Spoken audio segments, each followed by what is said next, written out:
Well, hello, friends. Welcome to the Old Fashioned on Purpose podcast. And this episode is a little extra special because it is our very first video podcast episode. So I've been recording the audio version of this podcast for, I think, since 2019. So I've been doing it a while. We have over 250 episodes.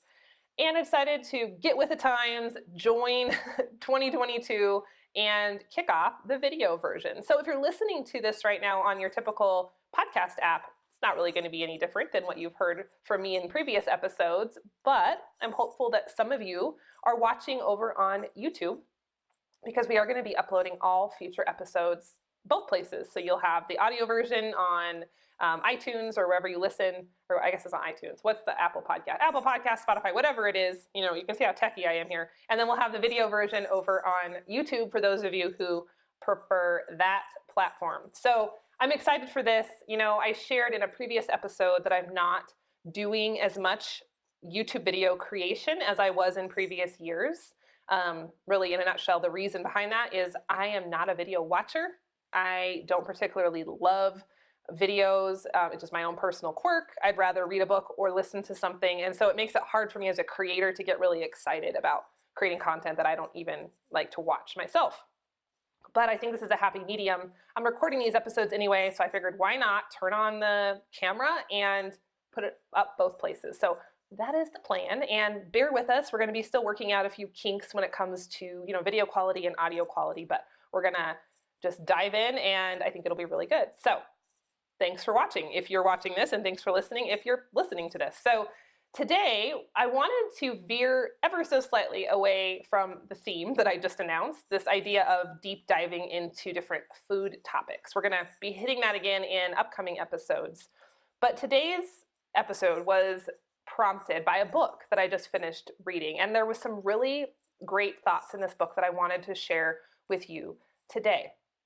And so honestly, it still kind of has something to do with food because really every piece of homesteading always points back to the food. So the question I want to ask you and have you consider as we talk through today's topic is, what stage of homesteading are you in? Because there are three distinct stages that I kind of identified after reading this book. And I think knowing where you're at and kind of knowing what's coming is really, really helpful. So the book that I've been reading, I've actually been reading a lot of books lately. I just posted on Instagram a couple weeks ago my big stack of books. I think my current pile is sitting at 28 and counting. So I am reading like a crazy person since it's winter time and there's not much to do outside. But it's called Radical Homemakers by Shannon Hayes. And it's not a super brand new book. I think it's been around since 2010 or so. And I'm going to be really honest here, a confession of sorts. I have known of this book in the periphery for quite some time, just, kind of vaguely aware of it. And I never picked it up or gave it a second glance because I did what they say you never should do. I judged the book by its cover. And I assumed by the title, Radical Homemakers, that it was one of those books, how do I put this delicately, that preach this idea that the only proper role for a woman is homemaking. And I know that's ever so slightly controversial for me to even say that, but I subscribe more to the idea that home is a beautiful place to be. It's a valuable place to be. I've always stayed home with our kids. I love making a home. I love cooking and doing all those things. But I also think it's important as a human and as a woman to have other pieces, if I'm so inclined, that are creative or that light me up. And that's not true for every single person, but that's my own preference. And so I kind of push back against those ideas of the only right place for a woman to be is, behind the stove or washing dishes. I love doing those things, but it's not the only place. So again, I realize that's a controversial topic. That's just my view of that topic. But I assumed this book was kind of in line with that, and it's actually not. I completely misjudged it. My bad. And in reality, the author is sharing this idea that homemaking, whether it's done by a man or a woman or whoever, it's really this way that we can kind of reclaim territory in our modern culture. And that's a message that's very much in congruence with what I've been sharing online for the past 10 years and kind of what she defines as homemaking is what I define as homesteading. It's just different titles for the same thing. This idea of home being this living space, this active space, not just a place where we sleep and reheat food in the microwave. So there was so much alignment with this book and what I love and what I have been digging into for the past decade of my life. So I love this book, and there's a ton of research and history and data in it. But I wanted to share a particular portion, and I think it's in chapter 1 of this book. And she starts off, the author here, Shannon Hayes, starts off by talking about Betty Friedan's book, Feminine Mystique. And that's a very famous book. A lot of people attribute it to kind of kicking off the first wave of feminism in the United States. And I have not read the book, but what I gather from this book and others I've read that reference it, you know, Betty Friedan, the author of this other book, was kind of sharing this idea that women need to go find themselves outside of the home, right? And that's been a kind of a popular refrain in our modern culture. And we see that prejudice coming through sometimes that, you know, oh, you're just staying at home. Kind of like sometimes people will look at you like, oh, well, what's wrong with you? Like, why are you just staying at home? I would say most people in this homesteading circles do not have that perspective, but sometimes you get that from, you know, other circles of humans. And so that's still pretty prevalent today. And for example, here's a quote from Betty Friedan's book, and she says, "The only way for a woman, as for a man, to find herself, to know herself as a person, is by creative work of her own. There is no other way." And I agree with that statement to a certain extent. Betty Friedan was saying you need to go find yourself in corporate America, basically, where I am more in line with the author of this book, Shannon Hayes, Radical Homemaker author, in that creative work can be found a lot of different places. And so Shannon Hayes writes in response to that, what Friedan understood, but what many of us ultimately forgot, is that simply landing a job does not guarantee self-actualization. At the same time, the homemaker who simply learns to cook, keep a garden, and patch blue jeans will probably not find deep fulfillment either. Those who do not seriously challenge themselves with a genuine life plan with the intent of taking a constructive role in society will share the same dangers as the housewives who suffered under the mystique of feminine fulfillment. They face what Friedan called a non-existent future. And another thing that Friedan talked about in her book was this syndrome she called housewife malaise, where, you know, she noticed women who were just staying at home and doing laundry all day were feeling kind of depressed and down, and they weren't loving their life. They weren't enjoying their life. And so I promise this all has to do with this idea of homesteading stages, so bear with me. So one point that I loved in this book, Radical Homemakers, was she explained how as industrialization kind of swept through America, especially in those years after World War II, there was a major push by corporations and marketing messaging to take the power away from the housewife or the homemaker and put it into the hands of the corporations. So you have these people who, prior to this big push of industrialism, they knew how to grow food and make more complicated recipes, and really they were the masters of their domain. And then we have corporations come through and home economic experts that told them, you know, you really aren't an expert in this. Why don't you let us cook your meal? Why don't you let this machine do this thing for you? And so they really kind of re-educated the homemaker to be a consumer versus a creator. And I think that's when we started to see a lot of this housewife malaise come through, because they didn't have those creative works anymore. They were just shopping. It's just shopping and shopping and more shopping. And so I think that's a very interesting dynamic. But in this book, Radical Homemakers, she shares that after conducting interviews with many homemakers who are very fulfilled in what they do, she identified a 3-stage path. And I find this to be dead on identical for the homesteaders I know as well. And if you have ever felt that malaise, or you've ever felt a little disenchanted, whether, you know, with your more modern life or with your homesteading life, or whatever hybrid that you're experiencing right now, this may kind of shed some light on that. So the first stage that this author, Shannon Hayes, talks about is called renouncing.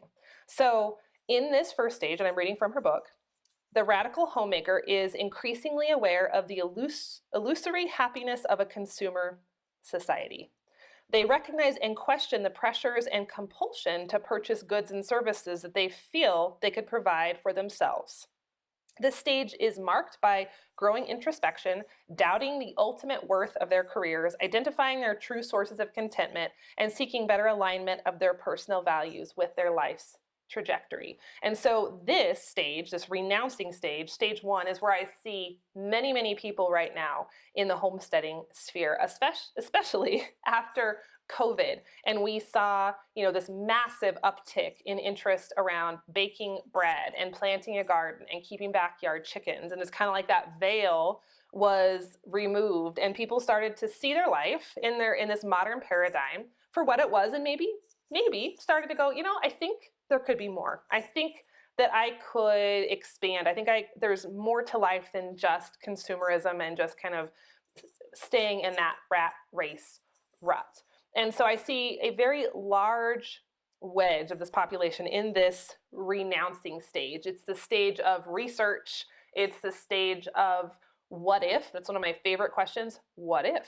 What if this is possible? What if I could keep chickens in my backyard? What if I don't have to stay in this job I hate? What if I could make sourdough bread? It's really, really exciting. And I love that there are so many thousands, if not millions of people starting to think through this right now because of the current state and the uncertainty of our modern times. Okay, so stage two is called the reclaiming stage. So see if you recognize yourself or a part of yourself in this stage. So I'm reading from the book again. In the second stage, the reclaiming period, radical homemakers were recovering the many skills that enabled them to build a life without a conventional income. This phase can take a few years or a lifetime, and homemakers will perpetually return to it as they build ever more skills. Initially, this is an exciting and tremendously fulfilling period as people regain their self-reliance. Interestingly, if the homemaker dwelled only in this realm for too long, they began to manifest some symptoms of Frieden's housewife syndrome: malaise, feeling lost, aimless, or occasionally depressed, or wondering, what's this all for? So it's kind of, I think it's fascinating that we experience that as just kind of your typical modern consumer. Maybe if you are staying at home as a stay-at-home parent, you're just prescribing to the consumer lifestyle, that can feel sometimes empty. And so renouncing that way of thought and reclaiming some of these skills can fix that for a while. It can bring you back to life. It can kind of wake you up and help you see what's possible. But then, as this author explains, if we stay in that second stage too long, we start to kind of feel that feeling of being a little bit lost or a little bit aimless again. And I think it has a lot to do with a human's need to be challenged. And I see this applying to men and women. This is not just a stay-at-home mom thing, although, majority of parents who stay at home are moms. So, but I see this happening to people across the board as they move through homesteading and they start to wake up to what is possible. And that brings us to our third stage. And it was so reassuring to read this portion of the book because it brought some clarity to what I have been working through kind of behind the scenes for the past couple of years. And I noticed, starting about 2 years ago, I've homesteaded forever. I've been teaching homesteading forever. I started playing around with sourdough bread and homemade lard and making my own soap, over a decade ago. And so I've been doing this for a while, and I just started to feel like I needed more of a challenge. And it wasn't that I still didn't love all the homestead things that I have done and have been doing. I just needed a little bit more. And what Shannon Hayes calls this is the rebuilding stage. So reading from the book, she says, those homemakers who seem most satisfied and committed to their life choices over the long haul had entered a rebuilding phase. So she's talking about this in the past tense because she interviewed a whole bunch of different homemakers and she kind of compiled their responses. In this period, they took on genuine creative challenges, tended toward engagement with their communities, and made significant contributions towards rebuilding a new society that reflected their vision of a better world, either through artwork, writing, farming, fine craft work, social reform, activism, teaching, or a small business.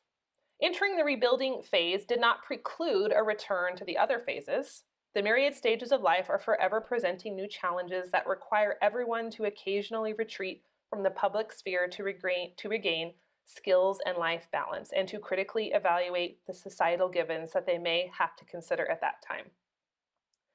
Once a homemaker has gone through all three stages initially, the rest of his or her life becomes a balancing act of honoring each of them. And this just resonated with me so much because I realize now that is kind of what prompted us to buy the soda fountain. So those of you who've been listening to this podcast for a while, I have an episode on this crazy thing we did last year. I have some YouTube videos on it as well. We bought this historic, kind of rundown soda fountain in a little tiny town near us. And prior to us buying that, I had not, and I say this, I'm a little regretful of this. I hadn't taken as much of an interest in our local community as I wish I would have. I was very much focused on, what was happening here at our homestead and the businesses that we were building and homeschooling our kids. And there was just so much here that occupied me. I didn't even think about investing elsewhere. And then about 2 years ago, maybe a little bit longer than that, Christian and I kind of woke up one day and we were like, you know what? We want to start branching out. And we've been cultivating this set of skills and, know-how. And how can we use that to invest in our community? And I've had most people have been very supportive. Some people have been like, what does that have to do with homesteading? Why are you buying a restaurant? Like, what the heck is wrong with you? And I realize now it made perfect sense to me, and it still makes perfect sense to me. And it's because it's that rebuilding stage. It's that stage 3 of, I have created this hub of life and industry that is my home and my homestead. And it's fulfilling and thriving. And now how can I branch out? And I feel like that's a really exciting phase. And I'm seeing more and more people around me who have been homesteading a while start to examine that stage 3. So I guess I just wanted to share this with you today because it was a light bulb moment for me. It brought me some validation, but I also would love for you to look at where you're at. Are you in the renouncing? And are you in that light bulb stage of what if we could do this?